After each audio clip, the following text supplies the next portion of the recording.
සුබ දවසක් හැමෝටම අදත් ඔයාලා මගේ channel එකට ආදරෙන් පිළිගන්නවා. අද මම හදන්න යන්නේ ටී ටයිම් එකට ලේසියෙන්ම හදාගන්න පුළුවන් banana bread recipe එකක්. ඉතින් ඔයා තවම අපේ channel එක subscribe කරලා නැත්නම් දැන්ම subscribe කරලා අපිත් එක්ක එකතු වෙන්න කියලා ආදරෙන් මතක් කරනවා. මුලින්ම හොඳට ඊදුණු කෙසල් ගෙඩි 3ක් හෝ 4ක් භාජනයකට දාලා හොඳට පොඩි කරගන්න ඕනි. ලොකු කෙසල් ගෙඩි ගන්නවා නම් කෙසල් ගෙඩි 2ක් වගේ ඇති. පහසුවෙන් පොඩි කරගන්න පුළුවන් ඉදිලා වැඩි කෙසල් තමයි ගොඩක්ම ගැලපෙන්නේ.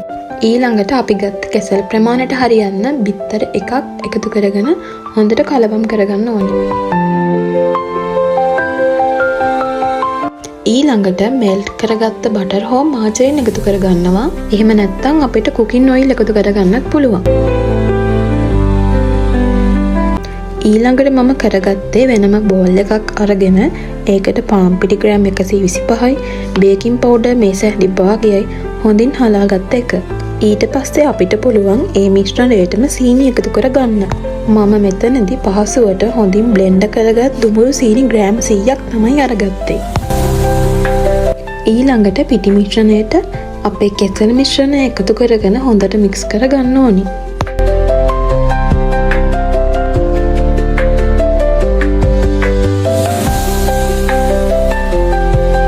ඊළඟට මම මෙතනදී කොකෝ පවුඩර් එකතු කරගත්තා.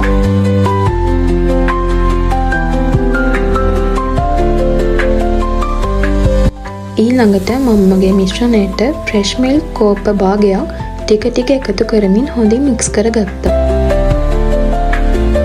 ඊළඟට අපිට මේකේ රස තව වැඩි කරගන්න චොක්ලට් චිප්ස්, කජු, වියලි මිරිහෝ කැමති දෙයක් එකතු කරගන්න පුළුවන්. අද මං ගාව පාන් හදන තැටියක් තිබෙන්නේ නැති හින්දා මම මේක බේක් කරගන්න පාවිච්චි කරේ ලන්ච් බොක්ස් එකක්. හොඳින් මාජරින් හෝ ඔයිල් ගාගත්ත ලන්ච් බොක්ස් එකට පාච්මන්ට් පේපර් එකක් දාලා අපේ බැටර් එක ඒකට දාගන්න පුළුවන්. දැන් අපිට තියෙන්නේ අපේ බනානා කේක් එක බේක් කරගන්න. ඔන්න ඉතින් දැන් අපේ බනානා බ්‍රෙඩ් එක බේක් වෙලා ඉවරයි. ඉතින් මේ වෙලේ මුළු කිචන් එකම හරිම සුවඳයි. අනික මේ බ්‍රෙඩ් එක ගොඩාක්ම සොෆ්ට් බ්‍රෙඩ් එකක්. ඒ වගේම හරිම රසයි.